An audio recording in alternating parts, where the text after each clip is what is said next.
তাহসিন আপনার কাছে জানতে ছিলাম যে তারেক রহমান ফিরলে এই যে জরিপ পছন্দ অপছন্দ কার ভোট বেশি কার ভোট কম সব ভেঙে চড়ে এনসিপির দিকে মানুষ শুনবে কিনা, এনসিপি না দুঃখিত বিএনপির দিকে, এটা তো বলা মুশকিল। তবে আমরা একটা ব্যাপার আমি খুব আপনাকে এইভাবে করে বলতে পারি যে আমরা চাই যে তারেক রহমান বাংলাদেশে আসার পর ওভারঅল পলিটিক্যাল বিএনপির যে জেস্চারটা সেটা একটা ভালো পরিবর্তনের মধ্যে দিয়েই এগোক। এটা এই জন্য চাই যে দেখেন বাংলাদেশে আসলে যে জাতীয়তাবাদ যে শক্তির কথা আমরা বলি, স্বাধীনতার পর থেকে আমরা যখন ৭২-৭৫ সে বাকশালের পর থেকে আজ অবধি যে যাত্রাটা, এই যাত্রায় আসলে জাতীয়তাবাদী শক্তির কিন্তু বাংলাদেশের গণতন্ত্রের অভিযাত্রায় মারাত্মক রকম অবদান রয়েছে এবং এই শক্তিকে বাংলাদেশের জন্য কিন্তু আমাদের দরকার। এই বাংলাদেশের সার্বিক যে সিকিউরিটি, এই সিকিউরিটির জন্য জাতীয়বাদ শক্তিকে দরকার। কাজেই জাতীয়তাবাদ শক্তিকে ভালো করতে হবে, দ্যাটস দি আলটিমেট থিং।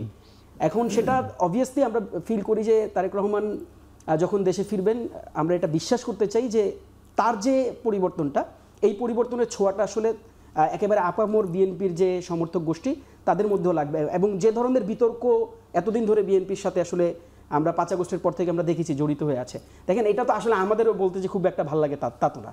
আমরাও চাই না যে এই ধরনের কথা বিএনপির ব্যাপারে আমরা বলি, রাদার আমরা এটা বলতে চাই যে হ্যাঁ, বিএনপি সত্যিকার অর্থে একটা ডিফারেন্ট ডাইমেনশনে একটা ডিফারেন্ট জেস্চার একটা সুন্দর পলিটিক্স বাংলাদেশে করছে এবং সেটা আমরা আশাবাদী যে তারেক রহমানের হাত দিয়ে সেটা শুরু হবে। নাজিব একটু জানতে চাই একই কথা, যে বলা হচ্ছে যে পছন্দের তালিকা আপনারা বিএনপি থেকে গিয়েছেন, আবার মোট ভোটের ক্ষেত্রে বিএনপির হয়তো কাছাকাছি আছেন, বিএনপি ৩০%, জামাত ২৬%, সর্বশেষ জরিপে তারেক রহমান ফিরবেন শিগগিরই, হয়তো তখন আপনাদের এই পছন্দ অনেক বেশি কমে যাবে কিনা, সেটা এবার বিএনপির দিকে মুভ করবে কিনা? এটা ডিপেন্ড করবে। দেখেন, তারেক রহমান আসলে ডেফিনেটলি বিএনপির নেতাকর্মীরা উজ্জীবিত হবেন, তারা নব উদ্যমে ঝাঁপিয়ে পড়বেন, এটা স্বাভাবিক। কিন্তু অনেকগুলো কোশ্চেনের অ্যান্সার কিন্তু তাদেরকে দিতে হবে।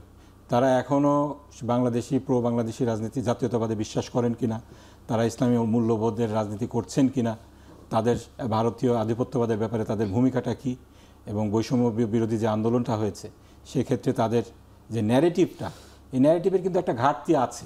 তারা যদি গতানুগতিক রাজনীতিক সেই স্ট্যান্সটা ধরে রাখেন, না আমরা দুটো বৃহত্তর রাজনৈতিক দলের একটি, আওয়ামী লীগ নেই, আমরা ক্ষমতায় আসব, এই বিশ্বাসী হয়ে ওনারা যদি ওই নতুন ন্যারেটিভ তৈরি করতে ব্যর্থ হন, গতানুগতিক রাজনীতি করেন, বরং বলবো ওনাদের যে বাংলাদেশি জাতীয়তাবাদ এবং ইসলামী মূল্যবোধের যে স্ট্যান্সটা ছিল সেখান থেকে যদি ওনারা সরে আসেন, এই ব্যাপারে যদি জনগণ আশ্বস্ত না হতে পারে, আমি বলবো সেক্ষেত্রে একটা সমস্যা থেকেই যাবে।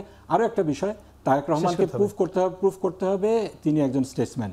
এটা শহীদ জিয়া ভালোভাবে করেছিলেন, বেগম জিয়াও করেছিলেন, সেটা দেখার বিষয় আছে তারেক যে এখানে কত করতে পারে। রবি, একদম শেষ প্রশ্ন আপনার কাছে, যে আমরা এখানে একটি বিষয় শুনছিলাম, আমার প্রশ্ন তারেক রহমান ফিরলে আপনাদের মধ্যে যে অন্তর্কন্দল, নানা জায়গায় সহিংসতা বা জামাতের সঙ্গে এনসিপির সঙ্গে, সেগুলো কমে একটি সমন্বিত বা একটি ভালো রাজনীতি শুরু হবে কিনা? রাজনৈতিক প্রতিযোগিতা থাকবেই। তারেক রহমানের স্টেটমেন্ট এটা প্রতিষ্ঠিত, গত ১৭ বছরেই তিনি সেটা প্রতিষ্ঠিত করেছেন তার যোগ্য নেতৃত্বের মাধ্যমে। দুজন নেতার বক্তব্য শুনবেন, বিএনপির সমালোচনা, কিন্তু তাদের কিছু করণীয় আছে কিনা জাতির জন্য, দেশের জন্য, নতুন ন্যারেটিভ আমি জানি না, আমি পাইনি এখনো পর্যন্ত। মনে রাখা দরকার, আধিপত্যবাদ বিরোধী বক্তব্য শুধু রাজনীতি না, আধিপত্যবাদের বিরুদ্ধে রাষ্ট্র পরিচালনা করার রাজনীতি, সেটা বিএনপি বারংবার করেছে। আরেকটা কথা আমি বলতে চাই, সেটা হচ্ছে যে বিএনপি যে সমস্ত নেতাকর্মীদের বহিষ্কার করা হয়েছিল, অনেকের উইথড্র করা হয়েছে, তাৎক্ষণিক নিউজের ভিত্তিতেই বহিষ্কার করা হয়েছে। পরবর্তীতে তদন্ত করে যাদের বিরুদ্ধে অভিযোগ পাওয়া যায়নি তাদের কিছু উইথড্র করে নেওয়া হয়েছে।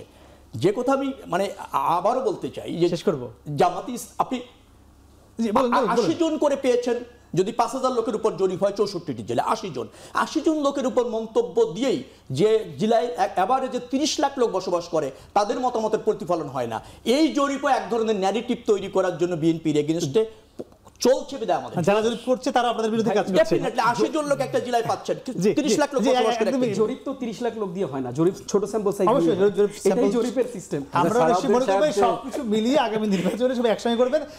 নিশ্চয়ই দর্শক, আমরা প্রত্যাশা করি সবার সঙ্গে গলা মিলিয়ে বলতে চাই, আগামী নির্বাচনে সবগুলোদের একসঙ্গে করে বাংলাদেশকে এগিয়ে নিয়ে যাবে, সে প্রত্যাশা আজকে আমাদের শেষ করি। শুভরাত্রি।